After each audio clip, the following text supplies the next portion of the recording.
That is a weird, it's one of those questions. Well, if, like if cows sneeze, the milk come out their nose, things like that. And it's one of those. Why do we park on the driveway and drive on a parkway? Interesting things. But more interesting is WorldFest. That means we have international guests all over the park today, and you better pick up one of these. You better make sure that on the very top of it, it says Saturday, April 17th. Because this thing changes every day. So if you're coming back tomorrow, toss this one at the end of the day, pick up one when you come in the morning. But when you open it up, you get the entertainment schedule right there. We are at the gazebo right now, and you'll see the gazebo and the main street are bunched together because really the main street's just right here behind the gazebo. So we do quite a bit of stuff right up here on this stage. But all these other venues, except for the saloon, have the international guests at them. The saloon has our regular show. Don't miss it. It's a great show, but it doesn't have any internationals in it, okay? Just to make sure you know that.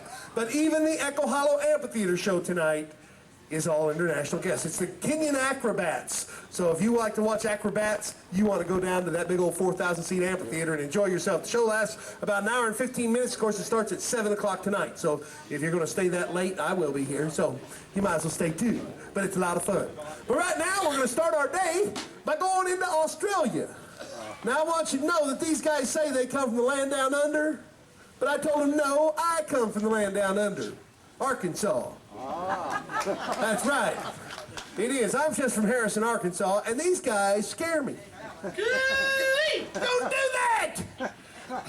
That's what I'm talking about. They don't realize how close they are to the Arkansas border. They get that much louder, they're going to have a herd of hogs coming this way. See, that's a lot how we call the hogs. He's heard of hogs. You can see that. Anyway, that's how we call the hogs. It's suey, though. And what they're actually saying is Coee. And I'm going to tell you what that is. That's yoo-hoo. Yoo-hoo! They found out that Coee, that E sound will run through the bush a little further than all the others. So that's how they holler at folks, is Coee instead of yoo-hoo, like we do. But anyway, let me quit gabbing and let you have some fun. Ladies and gentlemen, please welcome from Australia, Coee Down Under!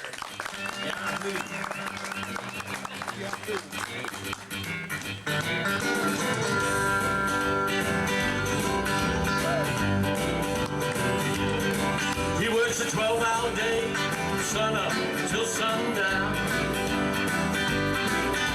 He's doing what he can to make those wheels go round. In the shed, down the track, he knows how to bend his back. He's the salt of the earth, he's got a heart of gold. He's a member of the Outback Club. He don't back down and he don't give up. He's living in the land he loves. Born and raised, he's a member of the Outback Club.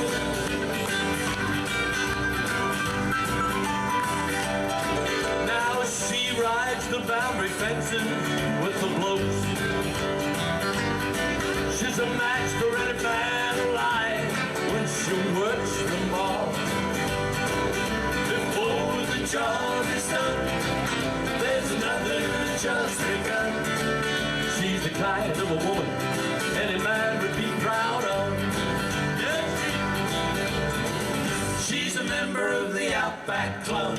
She don't back down and she don't give up. She's living in the land she loves. Born and raised, she's a member of the club. She's a member of our Outback Club.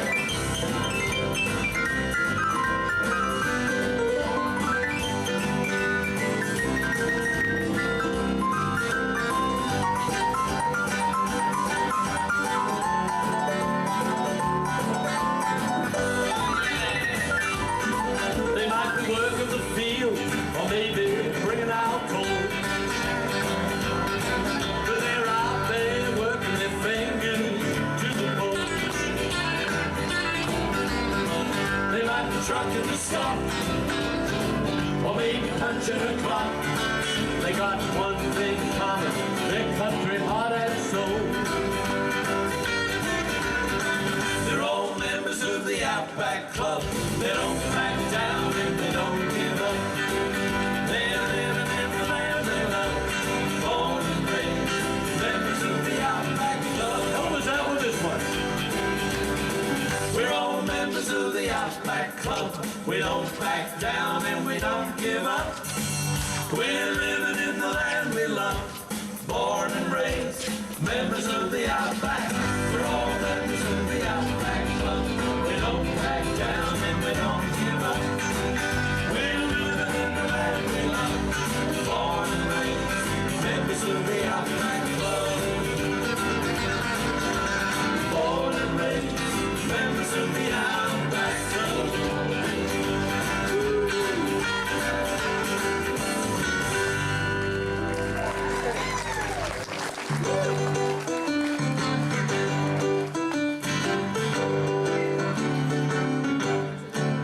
G'day, g'day, how you going?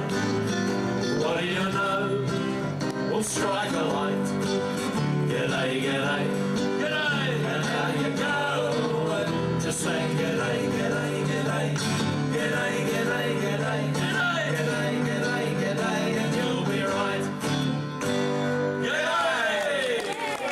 Would you say a big g'day to my brother Aubrey? Say g'day, Aubrey! Well, g'day, folks, and please say g'day to my brother Martin. Let's hear a big g'day, Martin. G'day. And on keyboard, a multi-award winner back in Australia, would you say a big g'day to our mate Greg? G'day, Greg. G'day. G'day. How you going? Now, we're going to do a little bit of a history lesson now. And I know there might be someone here can help us out. You remember George Washington? Yeah. Anyone here when George Washington was around?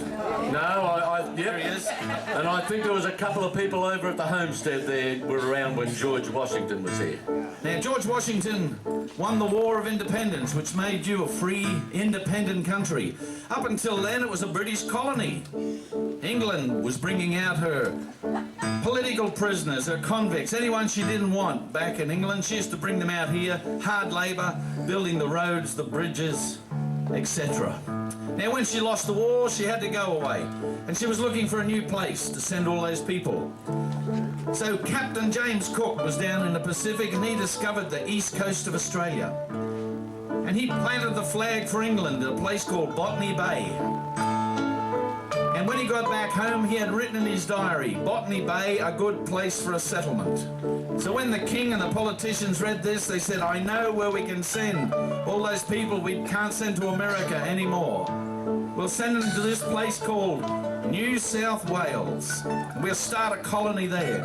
So we're going to pretend this morning we're on one of those ships of the First Fleet. Oh no, I 1788. get seasick. No, it's a calm day today. Now, we've got to divide the square. We've got to divide you in half, really. Yeah, what about one of our dancing fools there? Put your hand up, darling. Right up. Now, everyone behind this wonderful lady over this way, you are on my side. And everyone on that behind there, you're on Martin's side. Now, there were really two groups of people on these ships. There were the people who were going to come out and run the colony. All the lords and ladies, the aristocracy.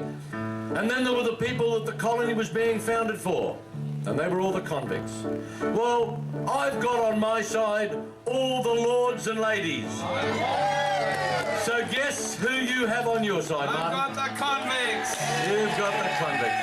And a rowdy-looking bunch they are, too. And we're going to sing a little chorus for you.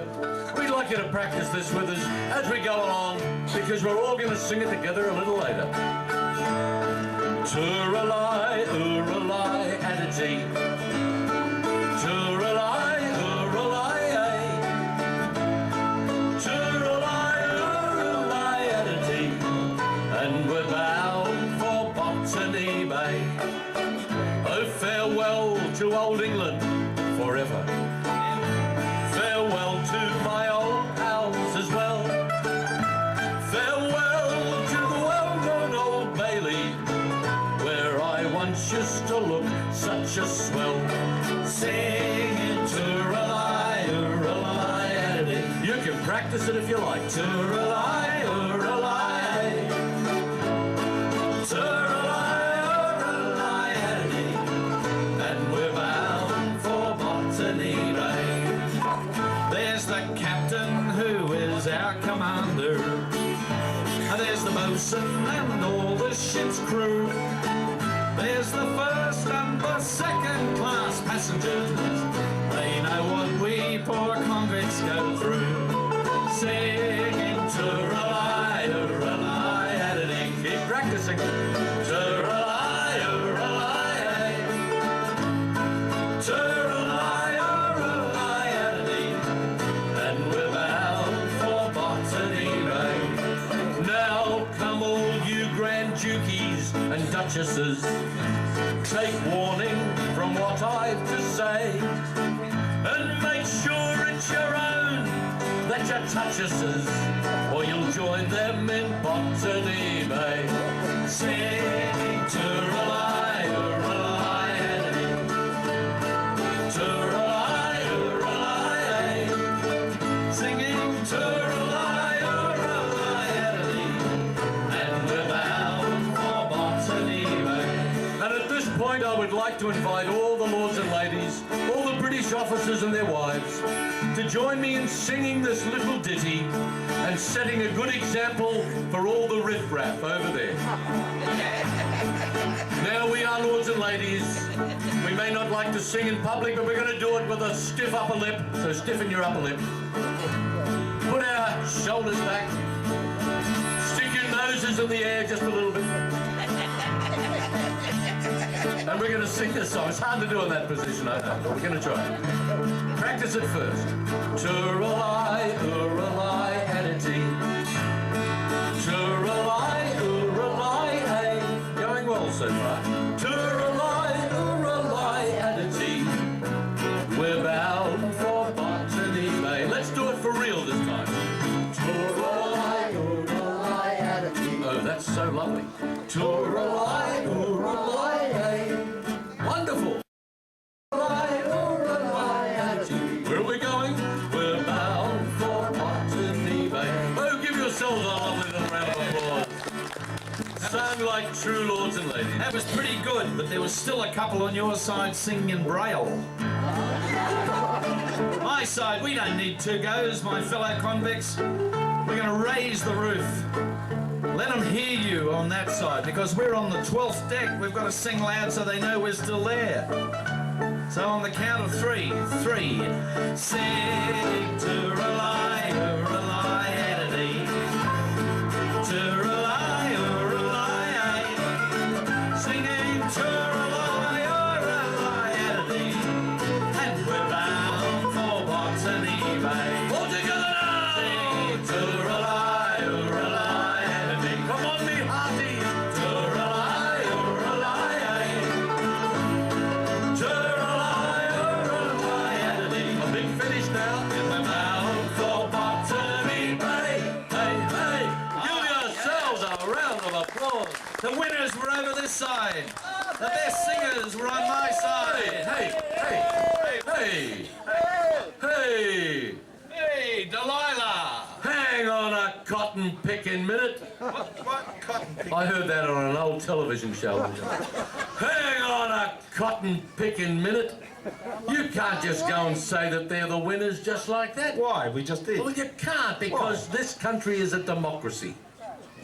A democracy. You know what a democracy is, don't you? That means that our side are the best singers. No, it doesn't We mean your said side. so. Even if they are the best singers, it doesn't mean they're the best singers. You can't just say that. We're going to have to put it to the people, because we have a special thing called a vote. So we're going to put it to the vote. And if you agree with me, I want to hear a big yeah! Not yet, not yet, not yet. Haven't voted yet. We are the ruling classes, but we have to wait for the vote. Okay. And even if you think that I'm telling a big lie, I want to hear a big yeah! Hey, we're in Missouri now. We're not in Florida. All right. Who thinks the lords and ladies were the best singers? So far we're going well. Who thinks the convicts were the best singers? Well, who really cares anyway? We think you are all wonderful, so give yourselves a big round of applause. And now, that was European settlement of Australia. It was known as New South Wales, later to become Australia.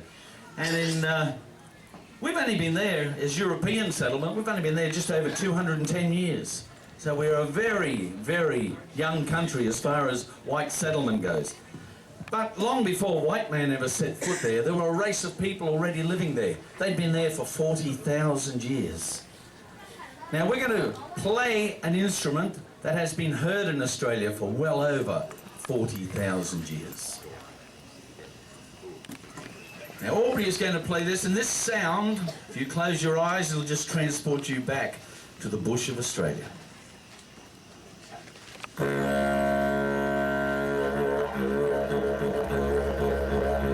That's the sound of the didgeridoo. And we're going to use the didgeridoo to tell you a story. This little boy has wandered away from the hunting party. He's lost in the bush. He'll find his way back in the morning, but right now he's looking for a place to spend the night. So he's heading for a clump of trees in the distance. The sun is sinking lower in the sky. In the distance he can hear the eerie call of the wild dog of the bush, the dingo. You'll hear it too through the didgeridoo.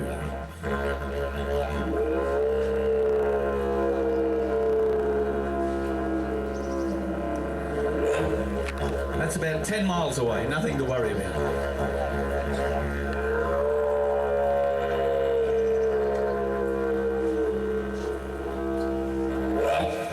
Just behind the curtain, eating one of the Chinese acrobats, I think. Now he also hears an emu talking to his mate.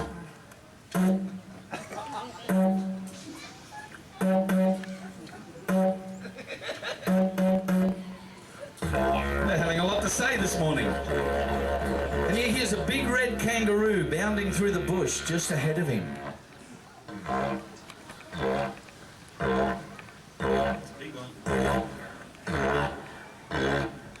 Now Big Red is followed by Mother Kangaroo. Here she comes.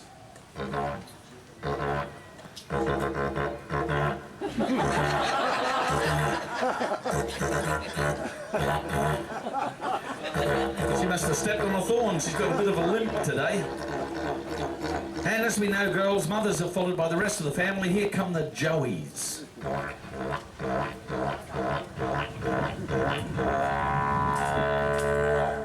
One of them on a motorbike. Now when the kangaroos have disappeared into the distance, he wanders into the clearing. He's going to spend the night. Now he gathers some leaves together at the bottom of a gum tree, and as the sun sinks below the horizon, he curls up to go to sleep. It's a beautiful warm night, and as he closes his eyes from the tree above, he hears the sound of the night owl, or as we know it by it's called, the mopoke.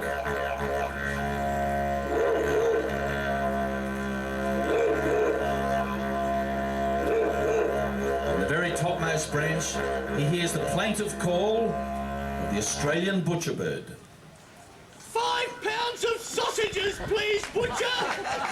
That was plaintive. That was plaintive. Now, despite the aviary over his head all night, he has a good night's sleep. And when he wakes up in the morning, he feels a bit hungry, so he finds some water out of the creek, some bush tucker to eat. And then at the top of a tall spotted gum tree, he sees a wild bee nest. The bees coming and going in the early morning light. Now he knows he can climb that tree and get the honey because the Australian native bee has no stinger. So he gets out his stone axe and starts to cut grooves in the tree to climb up to get to the honey.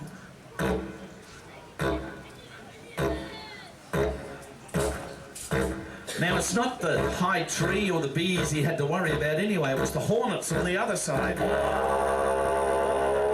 They're angry. They come out of their nest. He sees them coming. He jumps down and runs very fast, but not fast enough. They catch him and sting him once. Oh, they sting him twice. They sting him many times. Even there, there's only one place he can go. He takes a deep breath and he dives under the surface of the billabong. And he stays under the water until those hornets have gone back to their nest. But when he does stick his head out, what should he hear but the mocking laugh of Australia's most famous bird, the laughing kookaburra.